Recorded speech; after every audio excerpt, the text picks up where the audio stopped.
Oh my, we're so close to the release of Fallout 4. Can you feel the excitement? Hello there, my fellow Vault Dwellers and Wasteland Wonders. What's up? It's Robbie with Open World Games. And man, oh man, if you are like me, you are doing everything in your power to avoid the leaked screenshots, the leaked spoilers. They're everywhere. They're all over Reddit, they're all over forums, they're all over the interweb. So be careful out there, and just know that this video will not contain any story spoilers or stuff like that. It is 100% dedicated to gameplay features, but a Spanish player got their hands on Fallout 4 and did reveal some new details for us. We've got difficulty settings and all sorts of things about the HUD combat, minigames, legendary enemies, rare loot, all sorts of goodness. So we're going to dive straight into that right now. Let's start out with the difficulty settings. As you guys know, I would love to see a hardcore mod added to Fallout 4 down the line. So the difficulty settings are very easy, normal, hard, very hard, and something called survival. Maybe they already have a hardcore mode already in the game. That would be so dang cool. Now, as you up the difficulty, what it's going to change is the damage resistance of enemies and the rate that legendary enemies appear on the map. Now, get this about legendary enemies. This is really cool. Legendary enemies are harder, of course, and they have a chance of dropping a legendary item or weapon with unique characteristics like better critical chance or something that refills your action points a lot faster compared to other weapons. So it is a very good idea to really face off against these legendary enemies and make it your goal to defeat them. Let's say you're walking around in Fallout 4 and you want your HUD color to be pink. Hey, who knows? It's your thing. But yes, you can change your HUD color in the game. That is returning in the game, of course. So if you do want to rock the pink color, you can. Now, our fellow Fallout 4 player did have some things to say about the combat, and that it is way better, and that the FPS sensations are amazing. Now, when you actually enter power armor, the controls do change a little bit. They get a little bit heavier, and it's not as comfortable to play with, so that is going to be the downside of arming up in Fallout 4. And this is really cool. The enemies are really adaptive in the game. They're extremely smart. They will know when you are in trouble. So if you are low health and that's obvious to certain enemies, they will hunt you down. Apparently they also, some of these enemies go after you when you are reloading your weapon. This is when you are playing in hard mode, by the way. I don't think this will apply to anyone playing in the default normal mode. But man, oh man, if you guys really want a challenge, up that difficulty setting. Oh, by the way, just as I thought, VATS is completely not essential in this game.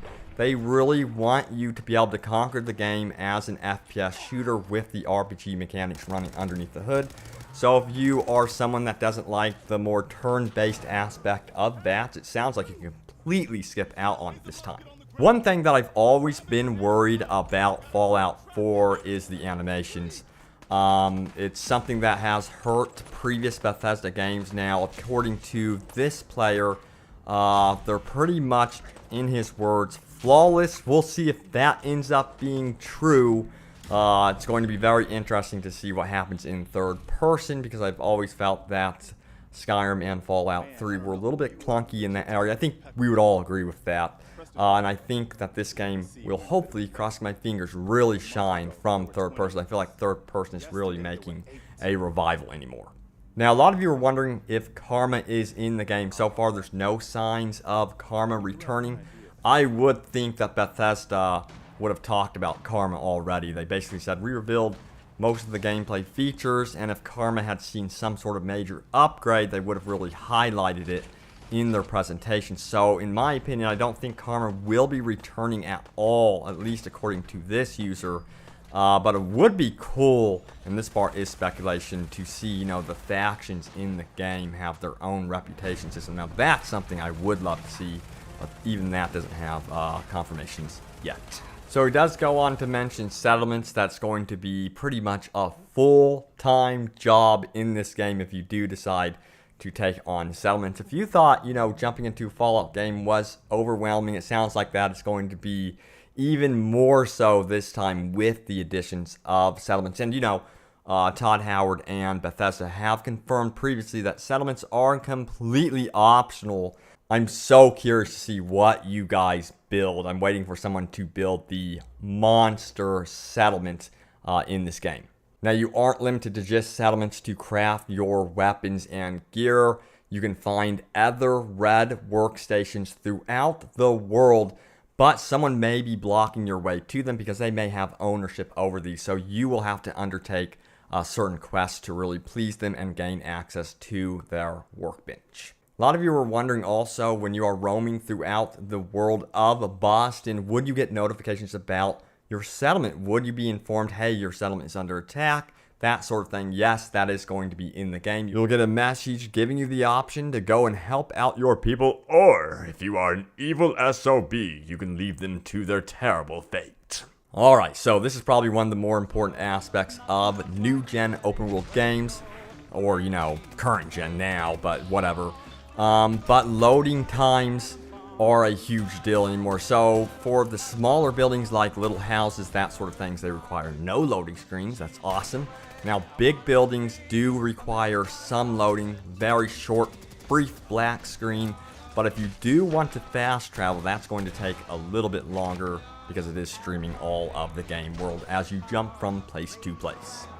And also, here's another look at the glowing sea. We got to see it briefly in the reveal trailer for Fallout 4 during E3, but here's an extended look thanks to recent Fallout 4 concept art. And as you can see, there are a wide variety of locations in this game to explore, all with their different color palette and tone. And we've got a new character called Tinker Tom. He looks like he could be someone that has crafting know-how. Perhaps he can be convinced to join your settlement. And the layered armor system looks pretty damn sweet on our raiders here.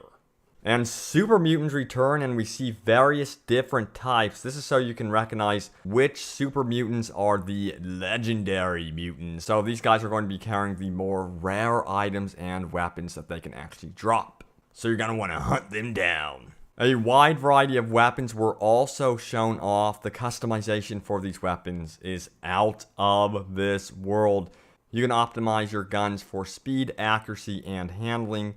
And you can also optimize your melee weapons as well. This system really does remind me a lot of what Ghost Recon Future Soldier was trying with all the various attachments. And the melee weapons look freaking epic.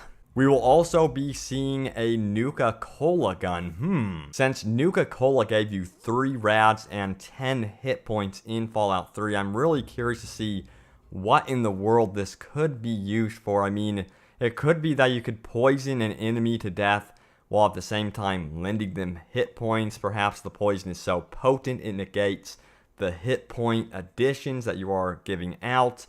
Or it could be a support tool for healing your companions in some way. You just have to be careful that you don't poison them at the same time. Maybe they're trying something unique like that. Who knows? What do you guys make of it? But there you guys have it. All the latest happenings around the world of Fallout 4. We are so close to the release of this game. Exciting times indeed for both Fallout fans and open world gamers. I will see you guys on November 10th in the Boston Wasteland. See you guys there. And thank you so much for watching.